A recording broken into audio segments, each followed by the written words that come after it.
Hello mga lovies, ito po yung mga videos na nakunan ko nung papunta na kami ng Leyte. Enjoy watching!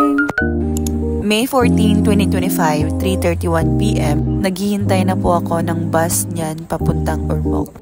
Tapos, almost an hour, dumating na po yung bus. Tapos, nandito na din po yung kasama ko papuntang Leyte. Yung ate ko, pamangkin, kapatid, tito at yung papa ko. After ng 9 hours ng pagbiyabiyahe, dumating po kami sa Surigao City. Na-stranded po kami for 6 hours. At ayun na nga, nakaproceed na po kami. Pero ang sabi-sabi nila, hindi pa po dumating yung ferry na sasakyan namin, which is yung Montenegro. Makikita naman natin yung sunrise, sobrang ganda. Tapos pupunta na kami sa waiting area. Tapos po yung mga gamit namin is nandun lang sa bus. Hindi pa po pala kami ng breakfast dito. Sobrang sakit po ng tiyan namin.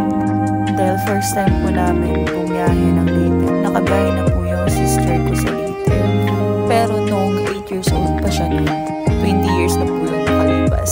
Mayroong ibang ferry ang dumating, pero hindi pa po yung Montenegro na, which is yung sasakyan namin. So nag-wait na naman din kami ng 1 hour. Tapos nagumagahan na po kami niyan. At ayun na nga, nakasakay na po kami after 1 hour. Ang biyahe po namin is 3 hours papuntang Linuan, Leyte. At first time ko sumakay ng ferry ng 3 hours to 4 hours po yung biyahe namin. So ito po yung sister ko, paimot-imot. Pero nauuhaw na yan. And after almost 4 hours ng biyahe, ting na po kami sa Linuan, Leyte. Let's go! At hindi pa yan nagtatapos. Ito yung pamangkin ko. Very good at tumbling. Sali po siya sa gymnastics sa Tagum City. At ayun na nga, after 6 hours ng biyahe from Linuan, sinundo po kami ng ating Joan ko. Nagkaabot din sa aming destinasyon.